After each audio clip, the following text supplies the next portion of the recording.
चिंता मत करो, कुछ ही मिनटों में तुम्हारा शरीर वापस से तुम्हारे काबू में आ जाएगा। आदित्य जमीन पर पड्डी डीढ़े बल्लू को देखते हुए कहता है। ये बोल वो वहां से चला जाता है। सभी अभी तक समझ नहीं पा रहे थे कि अभी अभी उन्होंने क्या देखा है। आदित्य का गुरु भी यही सोच रहा था कि जो कला इस दुनिया में किसी को नहीं आती, वो उसे कैसे आती है। तभी प्रतियोगिता अधिकारी आते हुए आदित्य को विजेता घोषित करता है और सभी को देखते हुए कहता है, अगला मुकाबला आदित्य और शोभित के साथ साथ अमृता और सुधीर का भी होगा। दोनों के मुकाबले एक साथ होंगे। दोनों मुकाबलों के विजेता आखिरी में आपस में मुकाबला करेंगे। कुछ ही देर में वहां लड़ने के लिए दो मैदान तैयार कर दिए जाते हैं। वहीं दूसरी ओर आदित्य बसी के साथ खड़ा था। उसे अधिक चोट नहीं आई थी। शोभित ने अपने हमले को नियंत्रित किया था ताकि बसी को कोई गंभीर और अंदरूनी चोट न आए। वहीं थोड़ी दूरी पर शोभित भी पालथी मारकर बैठा हुआ था। वो आत्म साधना कर रहा था। सबकी निगाहें उन चारों पर थीं। अमृता आदित्य के पास ही खड़ी थी। वो जानती थी कि आदित्य अभी भी गुस्से में है, इसलिए वो उसके पास नहीं जाती है। वो दूर से ही आदित्य को निहार रही थी। ये आदित्य भी महसूस कर पा रहा था, पर वो अमृता की ओर नहीं देखता है। तभी प्रतियोगिता अधिकारी सबको मैदान में आने के लिए कहता है। उसकी बात सुन वो चारों मैदान की ओर जाने लगते हैं। सभी उनको अच्छा करने की शुभकामनाएं दे रहे थे। आदित्य भी खड़ा होकर अमृता के पास से गुजरते हुए मैदान की ओर जाने लगता है। तभी उसे पीछे से उसे एक आवाज सुनाई देती है, आदित्य। ये आवाज अमृता की थी। अमृता को पता था कि आदित्य नहीं रुकेगा, पर फिर भी वो उसने उसे आवाज दी थी। आदित्य उसकी सोच के बिल्कुल उलट उसकी आवाज सुन रुक जाता है। जैसे ही अमृता अपना सर ऊपर कर सामने देखती है तो उसे आदित्य वहीं खड़ा दिखाई देता है, पर उसने पलटकर एल बार भी नहीं देखा था। अमृता आदित्य को देख मुस्कुराते हुए कहती है, जीत कर आना। ये सुन आदित्य कुछ पल रुकता है और फिर वहां से आगे चला जाता है। वहीं अमृता अभी भी मुस्कुरा रही थी। वो आदित्य के उसकी बात सुनने के लिए रुकने भर से खुश थी। वही चारों योद्धा अपनी अपनी जगह पर आ चुके थे। आदित्य और शोभित आमने सामने खड़े थे। दोनों एक ही मैदान में खड़े एक दूसरे को घूर रहे थे। वहीं दूसरे मैदान में अमृता और सुधीर आमने सामने खड़े थे। सभी मुकाबला शुरू करने के इशारे की प्रतीक्षा कर रहे थे। कुछ ही देर में प्रतियोगिता अधिकारी का इशारा मिलने पर दोनों मैदानों में मुकाबला शुरू हो जाता है। दोनों मैदान आसपास ही थे। वो लोग एक दूसरे को देख सकते थे, लेकिन उनका ध्यान अभी सिर्फ मुकाबले पर था। वहीं पहले मैदान में आदित्य पहले की ही तरह सिर्फ हमलों से बच रहा था। उसने अभी तक कोई हमला नहीं किया था। वो जानबूझकर शोभित को नीचा दिखा रहा था। वो उससे थोड़ी देर पहले अमृता को भला बुरा कहने की वजह से परेशान कर रहा था। शोभित भी गुस्से से चिढ़ा हुआ था, क्योंकि आदित्य मुकाबला करने की बजाय सिर्फ बचे जा रहा था। वहीं दूसरे मैदान में अमृता ने अपनी आत्मशक्ति को दोनों हाथों में प्रवाहित किया हुआ था।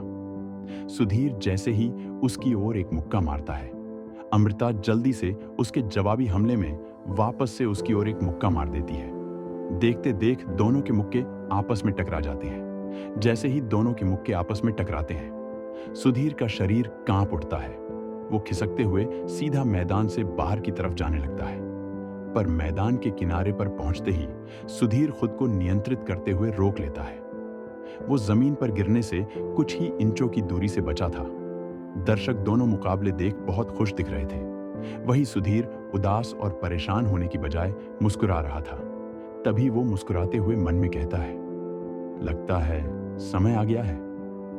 ये बोलते ही अचानक से उसकी आभा खतरनाक हो जाती है। उसकी आंखें पूरी तरह से काली हो गई थी, जो कि उसके कपड़ों की वजह से छुपी हुई थी। वहीं उसकी आभा दूसरे मैदान में लड़ रहे आदित्य और शोभित भी महसूस करते हैं। आदित्य को उस आभा में कुछ तो गलत महसूस हो रहा था। उसका ध्यान अमृता की तरफ था कि तभी उसके चेहरे पर एक मुक्का पड़ता है और वो मैदान की जमीन पर दूर जाके गिरते हुए लगभग मैदान के किनारे पर फिसलता हुआ चला जाता है।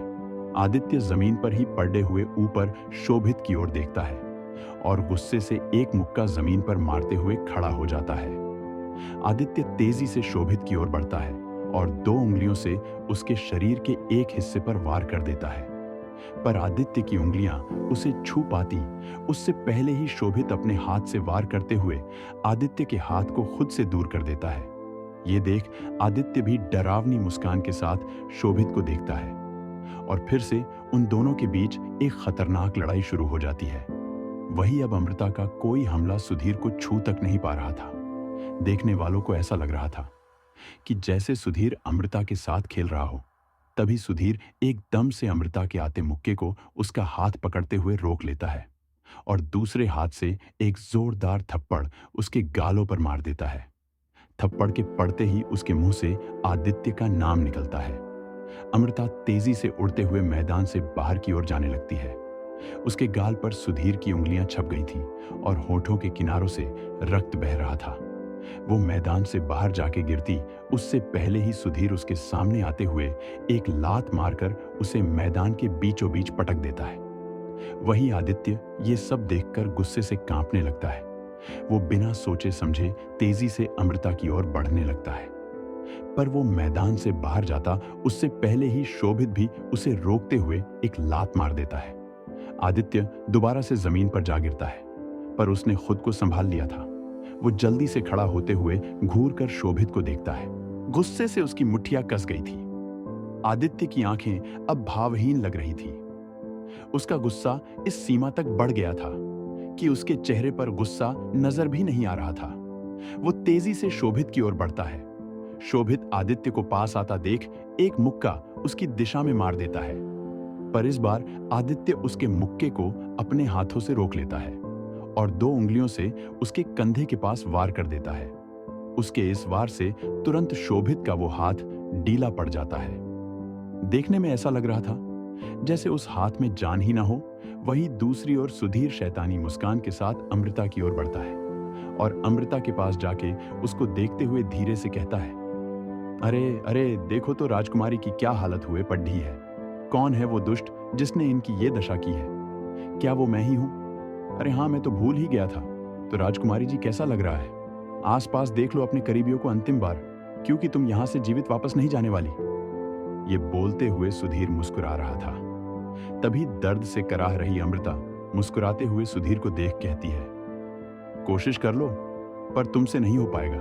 जब तक आदित्य यहां है तुम मुझे मार नहीं पाओगे और ये छोटे इनका मूल्य तुम्हें 100 गुना देकर चुकाना पड़ेगा। ये सुन और अमृता की मुस्कान देख सुधीर को अपमानित महसूस होता है। वो गुस्से से अमृता को देखते हुए 10 से भी अधिक बार अमृता के पेट पर पैरों से हमला करता है। वही आदित्य सब कुछ देख और महसूस कर रहा था। उसने अभी तक शोभित का चेहरा रक्त से भर दिया था। शोभित के दोनों हाथ कुछ समय के लिए बेकार हो गए थे, पर वो अभी भी आदित्य से मुकाबला कर रहा था। वो पैरों से आदित्य पर हमला किए जा रहा था। तभी आदित्य अपना हाथ पीछे करते हुए एक जोरदार हमला शोभित के सीने पर करता है। वो हमला बहुत शक्तिशाली थी। आदित्य ने अपनी हथेली से हमला किया था, जिसके लगते ही एकदम से शोभित का शरीर बेजान हो जाता है और तेजी से उड़ते हुए मैदान से बाहर जा गिरता है। वही आदित्य की आंखें दोबारा से लाल रंग में सुनहरे एक्स के साथ चमकती है। दूसरी ओर सुधीर के आखिरी वार से अमृता मैदान के किनारे पहुंच गई थी। वो धीरे धीरे खिसकते हुए मैदान से बाहर जाने की कोशिश कर रही थी, पर तभी सुधीर आते हुए उसे गर्दन से पकड़ DDH जमीन से ऊपर उठा लेता है। वो उसे मारना चाहता था, इसलिए उसने अमृता का गला कसकर दबा रखा था, पर तभी अमृता के आसपास एक अदृश्य शक्ति का घेरा बन जाता है और वो सुधीर को दूर फेंक देता है। अमृता बेहोश हो चुकी थी, पर वो अभी भी उसी स्थिति में हवा में तैर रही थी। वो अदृश्य घेरा ही उसे हवा में रखे हुए था। वहां बैठे किसी को कुछ समझ में नहीं आ रहा था। आदित्य और अमृता के माता पिता परेशान और क्रोधित दोनों थे, पर कुछ नियम ऐसे भी होते हैं जिसे राजा भी नहीं तोड़ सकते थे। वही आदित्य की आंखें इस बार लंबे समय तक चमक रही थी, पर सबकी नजरें अमृता पर थी। उनको लग रहा था कि वो अमृता की कोई शक्ति है, पर वो आदित्य की काल दृष्टि का असर था। तभी उसकी काल दृष्टि अमृता को मैदान से नीचे फेंक देती है। सुधीर तेजी से अमृता को मैदान से बाहर जाने से रोकने के लिए भागता है। वही आदित्य अमृता को ऊंचाई से गिरता देख तेजी से उसकी ओर भागता है। सुधीर जैसे ही वहां पहुंचता है, अमृता उसकी पहुंच से दूर जा चुकी होती है। वो गुस्से से ये सब देख ही रहा होता है कि तभी वो देखता है कि आदित्य तेजी से आते हुए अमृता को अपनी बाहों में पकड़ लेता है। आदित्य की आंखें वापस से पहले जैसी हो गई थी। वही सुधीर जैसे ये सब देखता है, उसे अमृता की वो मुस्कान और वो बात याद आने लगती है। आदित्य के होते तुम मुझे नहीं मार सकते। ये याद आते हुए वो गुस्से से आदित्य और अमृता को देखते हुए मन में कहता है, तो ठीक है, सबसे पहले मैं इस आदित्य को ही खत्म कर देता हूं। क्या होगा अब आगे क्या? अमृता ठीक होगी और क्यों मारना चाहता था? सुधीर अमृता को क्या रहस्य है? उसकी काली आंखों के पीछे जानने के लिए बने रहे हमारे साथ।